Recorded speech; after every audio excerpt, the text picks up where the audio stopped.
자, 얘들아, 우리 이번 시간에는 그 자유주의적 정의관에 대해서 배워볼 거야. 흔히 우리가 정의하면은, 사회적 정의 하면은 정의라는 단어가 되게 모호하고 애매하다고 했었잖아. 그래서 우리 지난 시간에 여러 정의에 관한 예시를 통해서 아리스토텔레스의 정의론이 무엇인지 배워보고, 고대 철학자의 정의론에 대해서 배워봤으면 이제 현대 철학자들의 현대의 정의관, 요즘 시대에 맞는 정의관에 대해서 배워볼 거예요. 이해했나요? 우선 자유주의적 정의관에서 의미와 특징에 대해서 보겠습니다. 자유. 얘들아, 자유란 무엇일까? 자유. 자유라는 단어가 되게 추상적으로 느껴질 텐데 자유가 무엇일까? 자유주의라는 단어가 뭐일 것 같아? 자유주의. 자유주의라는 단어가 좀 어려울 것 같은데 자유주의가 그러면 한마디로 나의 자유가 소중하다라는 거야. 나의 자유가 소중하고 나의 행복, 나의 꿈의 실현, 내가 선택하고자 하는 직업, 내가 어디에서 살지, 무엇을 먹을지, 뭘 어떻게 할지, 언제 잘지, 언제 쉴지, 이런 나의 선택에 따른 나의 행복이 우선으로 중요하다라는 게 자유주의예요. 이해했어요? 네. 개인의 자유가 무엇보다 소중하다. 왜냐면 모든 인간은 존엄하기 때문에, 개개인의 인권은 신성 불가침의 영역이기 때문에, 헌법 10조에 나와 있던 대로 개인의 인권은 불가침의 영역이고 신성 불가침의 영역이라고 분명히 헌법에도 나와 있죠. 그런 것처럼 개개인은 너무너무 소중하고 자신이 원하는 삶을 살 수 있는 자유와 권리가 있다라고 여기 적혀 있죠. 이런 자유주의의 의미와 특징은 우선 첫 번째, 그럼 개인이 우선일까 사회가 우선일까? 당연히 개인이 우선이겠죠. 사회, 국가, 공동체는 이런 개개인의 행복을 실현하고 개개인의 꿈을 실현해주는 도구에 그치지 않아요. 사회, 국가, 공동체는 개인의 자유를 실현하기 위한 도구일 뿐이야. 개인의 행복과 삶이 무엇보다 더 소중하고 중요한 가치에 속해요. 한편으로는 이거는 극단적인 이기주의라고 오해하면 안 돼. 개인의 자유, 권리 이것만 주장하는 극단적인 이기주의랑 맥락이 달라. 내가 소중하기 때문에 너도 소중하고 나의 삶이 중요하기 때문에 너의 삶이 중요해. 따라서 너는 나한테 간섭하지 마. 나도 널 건들지 않을게. 내가 소중한 만큼 너도 소중하니 나도 널 건들지 않을게. 이게 자유주의예요. 이해했어요? 각자 영역과 각자 입장을 존중하면서 서로 건들거나 간섭하지 않는 거, 이게 자유주의의 본질이야. 그리고 공동체는 이렇게 아까 얘기했던 것처럼 개인의 자유와 권리를 실현하고 보장하고 보호하는 그런 수단에 지니지 않습니다. 이해했나요? 자유의 개념에 대해서 짚고 넘어갈게요. 우리 그 프랑스 혁명이 1789년도 프랑스 혁명이 자유, 평등, 우애의 정신으로 이루어져 있다고 지난 시간에 배웠죠. 프랑스 혁명 이전에는 사실 자유라는 개념에 대해서 명확하지 않았다. 지금이야 우리가 나는 자유해 하면서 자유에 대해서 고민하고 성찰하게 되었지만 프랑스 혁명 이전에는 자유라는 개념이 명확하지가 않았어요. 왜냐하면 당시에는 왕이 여봐라 저자를 잡아다 목을 쳐라 이러면 그냥 잡아가서 죽는 거야. 그리고 여봐라 저자의 재산이 탐나구나 저자의 재산을 몰수하여라 이러면 그냥 내 돈 뺏기는 거야. 그만큼 왕의 권한이 절대적이었어요. 공권력이 절대적이었단 말이야. 프랑스 혁명 시기부터 개인의 자유를 부르짖기 시작했어. 제3신분에 속한 소외된 사람들도 개인의 자유가 있다. 우리 자유를 존중해달라. 자유, 리버티. 이거를 강조하기 시작했어요. 그래서 그때부터 시작된 자유는 국가가 나를 간섭하지 않을 권리, 내가 어디에서 살고 어디서 뭘 어떻게 하고 내가 무슨 직업을 선택할지 국가가 나를 간섭하지 않을 권리, 외부로부터의 강제나 방해가 없는 누가 나를 건들지 않을 자유가 소극적 자유다 라고 볼 수 있겠고요. 반면에 적극적 자유는 내가 원하는 꿈을 가지고 내가 나의 비전을 가지고 내가 나의 소중한 꿈을 실현시켜 나가는 것, 이것이 적극적 자유다 라고 볼 수 있겠어요. 이해했나요? 소극적 자유와 적극적 자유의 개념이 명확히 구분됐죠? 그럼 이렇게 자유주의의 효시가 어디냐? 효시라는 단어는 효력을 가진 시점이라는 뜻이야.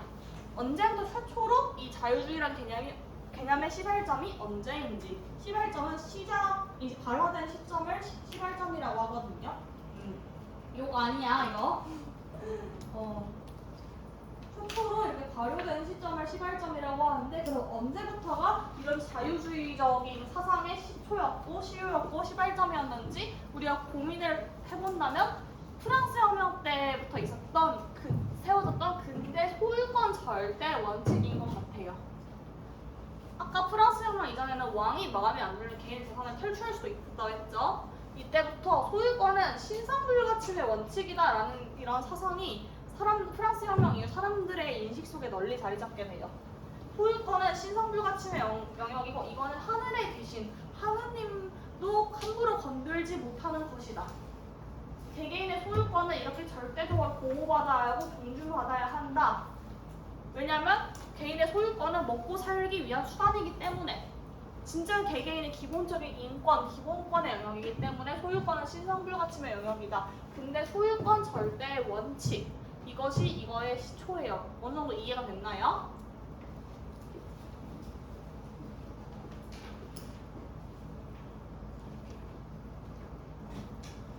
자유주의적인 정의관과 국가관 볼게. 그럼 자유주의에선 정의를 무엇이라고 하는지, 자유주의 사상에서 국가를 어떻게 바라보는지 자유주의의 입장에서 살펴보도록 할게요. 자유주의에는 정의를 어떻게 보냐면, 개인의 자유, 개개인의 행복을 최대한 보장하는 거. 내가 원하는 내 꿈을 가지고 내 꿈을 위해 열심히 노력하고 내 꿈을 실현시키도록 하는 것이 최대한의 정의다. 이것이 사회적 정의고 질서다 라고 하는 것이 자유주의적 정의관이야. 개인의 자유와 권리를 최대한 보장해서 개인선을 실천하는 것이 정의롭다 라고 프린트에 나와 있죠. 요새 개인선과 공동선은 서로 반대되는 개념이, 개인선은 나의 행복, 공동선은 공동체 전체의 행복이란 거야. 그러면 아까 자유주의적인 이 담론이 오해하면 안 되는 게, 극단적인 이기주의는 아니라고 했죠. 내가 소중한 만큼 남도 소중하다고 했죠. 그래서 나의 행복, 나의 꿈의 실현, 나의 자유를 실현하는 과정 속에서, 이런 개인선을 실현하는 과정 속에서 공동선이 달성될 수 있다라는 결론을 내릴 수가 있겠어요. 이해했나요? 그럼 국가관은, 자유주의는 국가에 대해서 어떻게 바라보냐? 자유주의는 국가는 그냥 개개인의 행복을 보장하는 도구로밖에 그치지 않는다고 봤어. 국가를 아예 인정하지 않은 건 아니야. 국가의 존재에 대해서 인정했어, 당연히. 그래서 국가는 이런 중립적인 입장을 지키고 개인에게 특정한 가치나 삶의 방식을 강제해서는 안 된다 라는 거예요. 개인한테 어떤 특정한 가치나 삶의 방식을 국가가 개인을 함부로 건드려서 안 된다. 누가 어디서 뭘 먹을지 뭐 어떻게 할지를 건드려서 안 된다는 거야. 얘들아, 우리나라는 직업 선택의 자유가 있죠? 개인이 자신이 원하는 직업을 가질 권리가 있어요. 그렇지만 북한은, 얘들아, 아직도 직업 선택의 자유가 없다는 거 알아요? 북한은 자기 맘대로 직업 못 가져.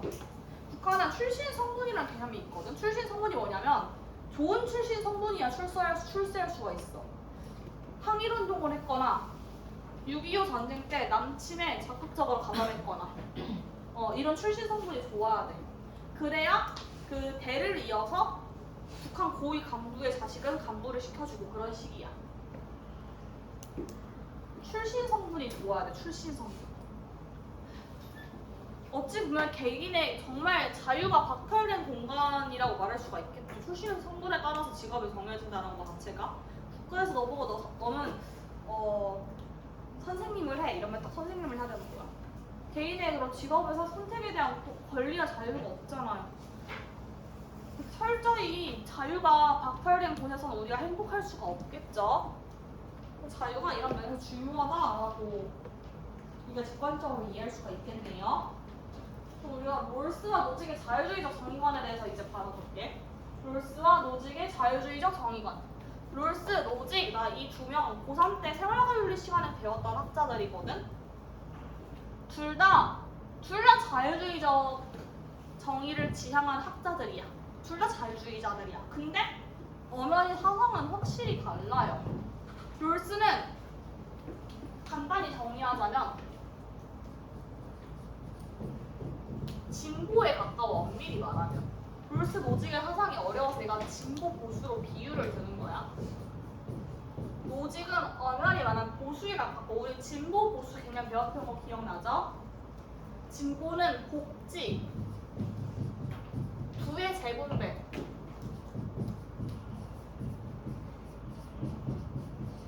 어느 한 곳에 유독 돈이 많이 몰리고 누군가는 가난하게 굶고 있으면 그거를 떼서 가난한 사람들 줘야 되는 거, 이게 재분배라고 했었죠. 한 번 분배된 걸 국가에서 다시 복지를 통해서 재분배하는 거, 세금을 통해서 확 걸어들여서 다시 재분배하는 거, 이게 재분배라 해서 재분배를 강조해요. 복지 재분배, 진보주의 학자 반면에 노직은 재분배, 국가의 재분배 정책에 대해서 안 좋게 생각하는 입장이야. 이건 정의롭지 못하다고 생각하고 있어요.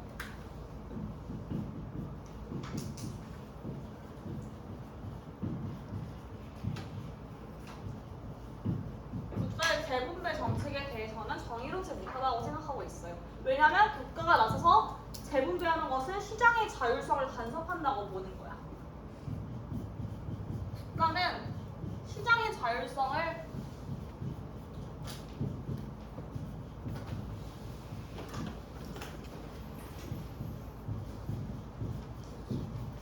간섭하지 말아야 된다. 이런 자본주의 사회에서의 자본의 자유로운 흐름, 시장의 자유로운 흐름을 국가가 함부로 손대지 말아라, 간섭하지 말아라. 시장이 알아서 잘 배분되도록 둬라. 시장의 자유로운 흐름을 맡겨라. 왜 국가가 나서서 이렇게 분배 정책을 하고 이렇게 한다라고 오만합니다라고 보는 입장이야. 우리 옛날에 하이에크의 노예의 길 간단히 다뤘던 거 기억나죠? 하이에크 노예의 길에 보면은 국가가 나서서 부자들의 돈을 이렇게 걷어다가 가난한 사람한테 나눠주는 등 이렇게 국가가 시장에 함부로 간섭하고 개입하면 결국 인간들을 노예의 길로 이끈다고 이야기를 했어요. 그런 것처럼 노직도 약간 좀 하이에크랑, 물론 엄밀히 따지면 하이에크랑 조금은 다르겠지만 좀 결이 비슷해.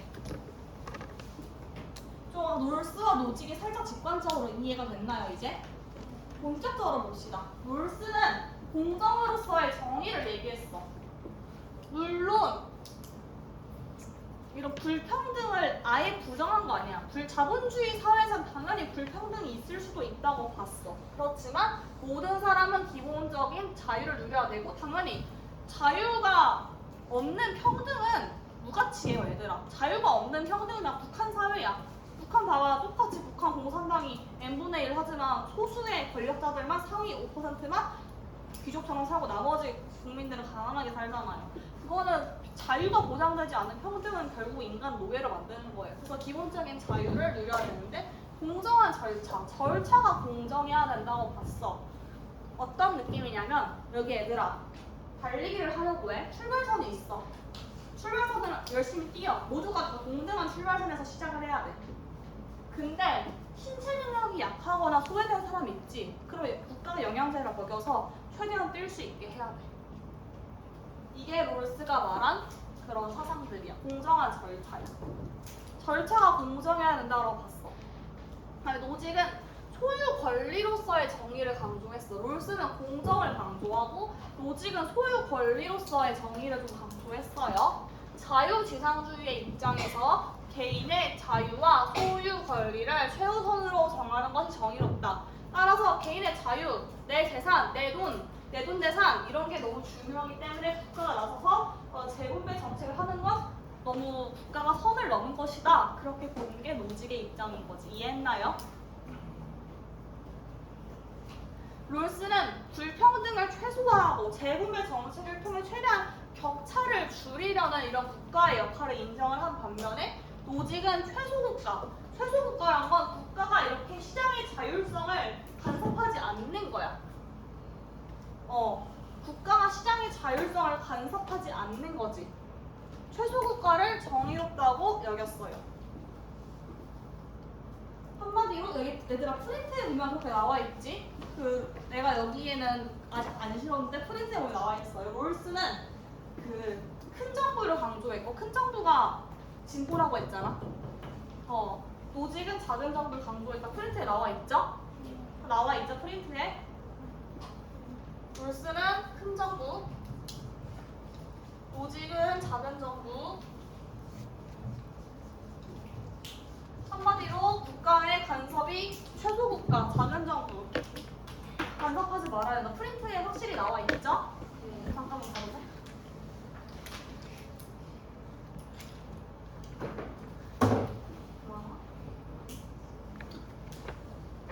노직은 사회적인 약자의 삶은 가난하고 소외된 사람들, 배고파 굶주린 사람들에 대해서 그러면 어떠한 도움도 주지 말아야 되냐? 또 그건 아니야. 개인과 개인과의 관계에서 후원도 할 수 있고 적선도 할 수 있고 자선행위 할 수 있어. 우리가 불우이웃 돕기 성금 낼 수도 있어. 내가 개인적으로 후원하고 싶은 사람한테 후원할 수도 있어. 그거는 인정이야. 이거 왜냐면 개인의 자유에 대해서 인정하는 자유주의적인 학자니까. 그렇지만 국가가 나서서 이렇게 부의 재분배 정책을 하고 복지를 한다. 이거는 엄연히 개인의 소유권을 건드리는 그런 선 넘는 행위라고 본 거예요. 이해했나요? 자, 이제 롤스와 185페이지, 교과서 185페이지에 있는 롤스의 정의의 원칙과 노직의 정의의 원칙에 대해서 볼게요. 난 사실 노직을 고3 때 처음 배웠을 때 노직이 난 굉장히 싸가지가 없다고 생각했어. 이건 그냥 내 소신이야. 왜냐면 여기에는 프린트에는 교과서 자료니까 되게 순화돼서 나온 거야. 근데 정의란, 마이클 샌델이 쓴 정의란 무엇인가 라는 책에 보면 노직이 그런 얘기를 했거든. 장기 매매도 정당화될 수 있대. 그런 소리를 했어. 그러니까 그 길 가는 사람 잡아다가 여기 혹시 건어물 먹어볼래? 하면서 건어물 딱 줘가지고 취하게 한 다음에 장기 빼다 파는 거. 이런 장기 매매 말고 이런 죄를 저지르는 살인죄에 기반한 그런 불법 장기 매매 말고 합법적인 장기 매매도 용인될 수 있다고 봤어. 가난한 사람이 자신의 생활비를 마련하기 위해서 장기 빼다가 파는 게 뭐가 잘못이냐. 이런 입장이야. 부자는 자신이 가진 자본력으로 가난한 사람의 장기를 사겠다는 게 자본주의 사회에서 뭐가 잘못이냐. 내 돈 내산 하겠다는데. 자본주의 사회에서는 합법적인 절차를 통해서 준법 정신이란 법을 지키겠다라는 그런 정신을 가지고 내가 가난한 사람의 그런 장기를 사서 내 돈 내산, 내가 내 필요한 걸 사겠다는 게 뭐가 잘못이냐. 그런 입장인 거지. 난 그래서 노직이 약간 그런 말을 해서 되게 좀 싸가지가 없다고 생각했어요. 얘들아, 우리나라 민법상 자기 매매는 불법이가 합법일까?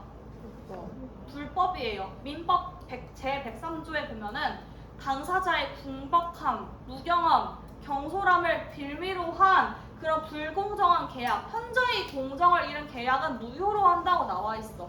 신체 포기각서랑 장기 매매는 아예 무효인 계약이에요.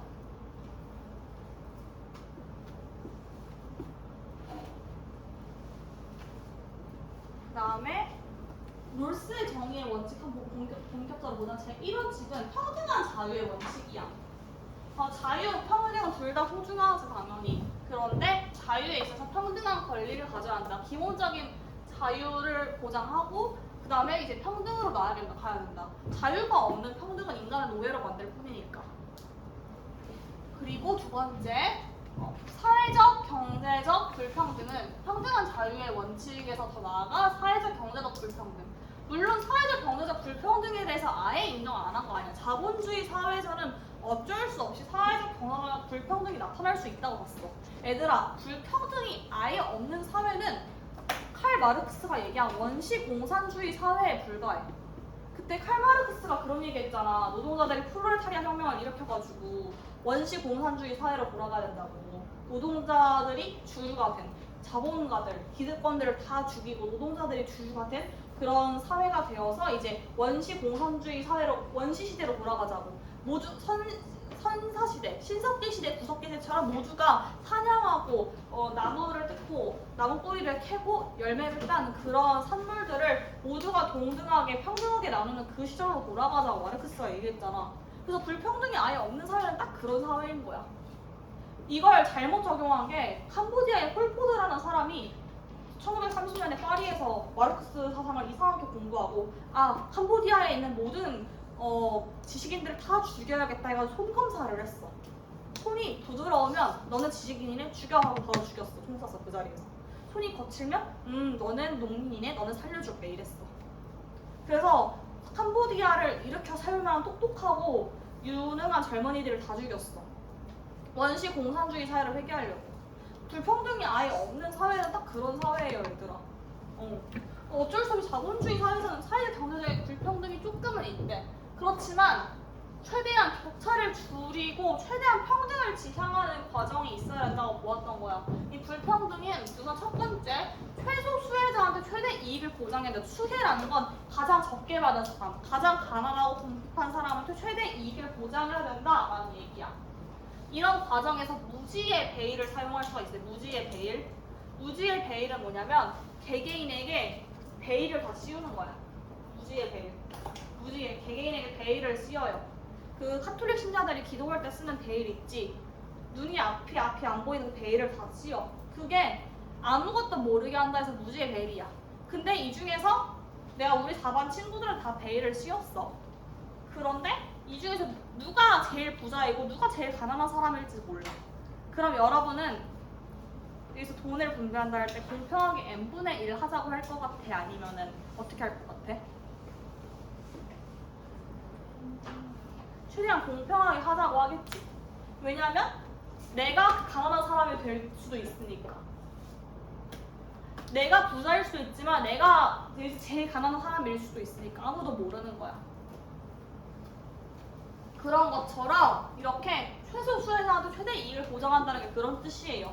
내가 가난한 사람일 수도 있기 때문에 소외된 사람들의 권리를 보장하자는 거지. 잠깐 칼부림 사건 얘기를 해보려고 해요. 얘들아, 너네는 칼부림 사건이 왜 난다 생각해?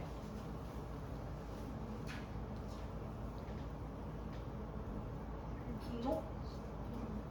빈부격. 오, 맞아.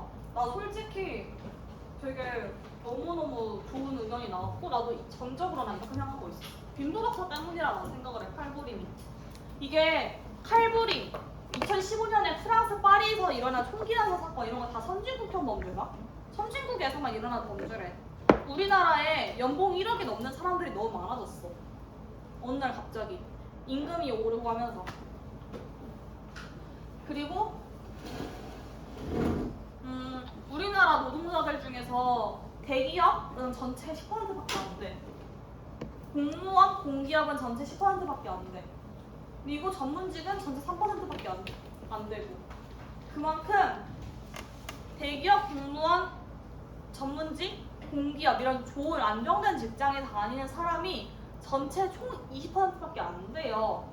근데 마치 이 사람들이 전체 대한민국 국민의 평균인 것처럼 SNS랑 인터넷에 그려지고 있지. 인터넷 들어가 보면 막 개나 소나 다 나 500 벌어 이런 소리 하는 사람들 많잖아. 마치 그게 평균인 것처럼 우리가 좀 잘못 세뇌되고 왜곡된 인식이 퍼지고 있어요. 그리고 그렇게 잘 사는 사람들만 인스타그램에 화려한 명품카, 골프 사진 이런 거를 올리고 그러면서 소외된 사람들, 연약하고 가난한 사람들의 이런 상대적 박탈감을 자극하는 거지. 그리고 우리나라 사람들의 그런 잘못된 인식, 대기업, 공무원, 공기업, 전문직에서 일하는 사람만이 전체적인 평균이다. 이게 평균이다 라는 게 퍼져요. 아, 그럼 나는 평균이 아니네 하면서 좌절하게 되는 거지. 이런 식으로 SNS가 지난 몇 년간 사람들의 상대적 박탈감을 가속화시키는 역할을 했어요. 그러면서 빈부격차가 점차 심해지니까 사람들은 가난하고 소외된 사람들, 어디에도 끼지 못하는 사람들은 점차 분노하기 시작하는 거지. 그로 인해서 칼부림 사건이 나는 거야. 사회적으로 인정받지 못한 사람들의 권리를 존중해야 되는데 그 사람한테 기회를 주자 그 사람들이 설 자리가 없잖아. 그래서 나타나는 게 칼부림 사건이라고 난 생각이 돼요. 아, 물론 얘들아, 내 말에 진위를 오해해서는 안 돼. 뭐 가난하고 소외되고 또 꿈을 가지고 성실하게 살아가는 젊은 사람들도 되게 많아. 모두가 어렵다고 해서 그런 길로 빠지는 건 아니야. 절대 아니야. 성실하게 살아가는 사람이 훨씬 더 많아요. 근데 안타까운 건 범죄자들의 99.8%는 사회적인 빈곤층이었어. 범죄자의 99.8%는 빈곤층이야. 맹자가 그랬잖아. 무항산 무항심. 변치 않는 도덕성을 유지하려면 자본력이 있어야 된다고. 내가 돈이 없이는 변치 않은 도덕성을 기대하기 어렵다고. 맹자도 무항산 무항심 이야기를 했잖아요. 그래서 우리가 최소 수혜자한테 최대 이익을 보장하는 방식으로 우리 사회가 나아가야 하지 않을까. 벌스는 어쩌면 요즘 이런 칼부림 사건이 나타나는 빈부격차가 심해진 한국 사회의 큰 경종을 울리는 이야기를 한 것이 아닐까 그런 생각이 들어. 이거의 차등의 원칙이야. 그리고 불평등의 계기가 되는 직책이란 지위는 공정한 기회균등의 원칙에 따라 모든 사람들한테 개방되어야 한다라는 거야. 비록 내가 가난할지라도 의사, 변호사, 막 그런 전문직들에 대한 그런 꿈을 가질 수 있도록 우리 사회가 그렇게 열려야 된다라는 거지. 공정한 기회균등의 원칙. 노직의 정의의 원칙 볼게요. 노직의 정의의 원칙. 노직의 정의의 원칙은 제1원칙, 제2원칙, 제3원칙이 있어요. 노직은 우선 제1원칙 첫 번째, 다른 사람한테 피해를 주지 않고 피해 안 끼치고 내 권리, 너의 권리 서로 존중하면서 내가 내 자본주의 사회에서 정당한 내 노동을 통해서 자본주의 사회에서의 내 노동을 통해서 정당한 그런 자본 취득, 내가 주식 투자를 하든 노동을 하든 노동으로 소득을 얻든 그리고 사업을 하든 내가 벌어든 돈 내가 쓰는 게 뭐가 잘못이냐가 제1원칙이야. 노동을 다해서 사회생활으로 삼았다면 그러한 소유 상태는 정당하다. 정당한 최초 취득의 원칙이다. 정당한 최초 취득의 원칙. 두 번째.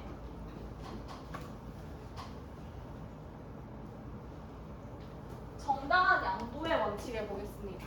교환이나 증여, 상속 등의 과정에서 속임수가 없었다면 그 결과로 발생하는 소유 상태는 정당하다라고 봤어.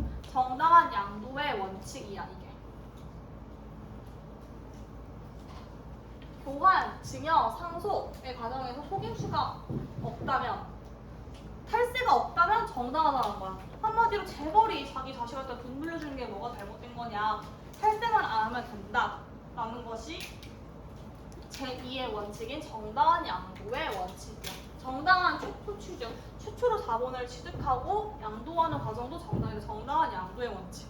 그 얘들아, 돈 많은 사람들이 주로 그 자녀한테 재산 물렸을 때 어떻게 많이들 이용하는 탈세 방법인데 이거는 우선은 한 5억 원 정도나 10억 원 정도를 현금으로 미리 인출을 해놔.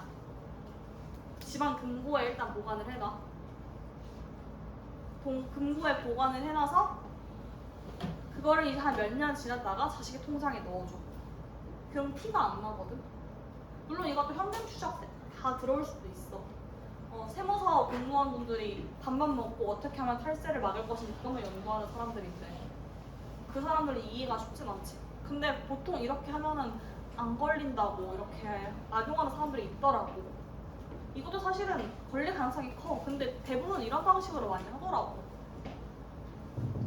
어쨌든 이렇게 불공정한 불법적인 탈세 행위만 아니면 정당하다라는 얘기야. 그리고 취득과 양도의 과정에서 부정의가 있었다면 바로잡아야 한다. 이게 시정의 원칙이야. 남의 것을 한번 착취한다든지 그런 불법적인 행위만 저지르지 않았다면 정당하다라는 게 시정의 원칙이야. 롤스와 노직의 공통점과 차이점 보고 수업 마치도록 할게요. 둘 다 자유주의자야. 개인의 평등만 강조한 건 아니야. 왜냐면 자유가 없는 평등은 인간을 노예로 만드니까. 자유를 강조한 자유주의적인 그런 사상가예요. 그렇지. 그리고 정의 실현을 위해서 개인의 자유와 권리를 최대한 보장해야 한다고 봤어. 개인의 자유, 개인의 꿈의 실현, 개인의 자산 획득의 과정 이런 걸 최대한으로 보장하는 것이 사회적 정의 실현이라는 거야. 노직과 롤스 볼게. 노직은요, 정당한 과정을 거쳐 취득하거나 양도받은 소유물에 대해서는 그 권리를 인정해야 한다는 입장으로 따라서 국가의 재분배 정책에 대해서 비판했어요. 국가가 나서서 신성 불가침의 자산에 대해서 함부로 손대서 그걸 나눠준다. 이건 엄청나게 선 넘는 행위다라고 본 거지. 그리고 롤스는 사회적 경제적 불평등을 최소화하고 초원으로 격차를 줄여 나가는 이 과정이 중요하다고 봤고 최소 수혜자에게 최대 이익이 보장되는 방향으로 국가의 재분배 정책에 대해서 찬성했어요. 여기까지 다 이해가 됐나요? 그러면 이것으로 오늘 수업 마치겠습니다.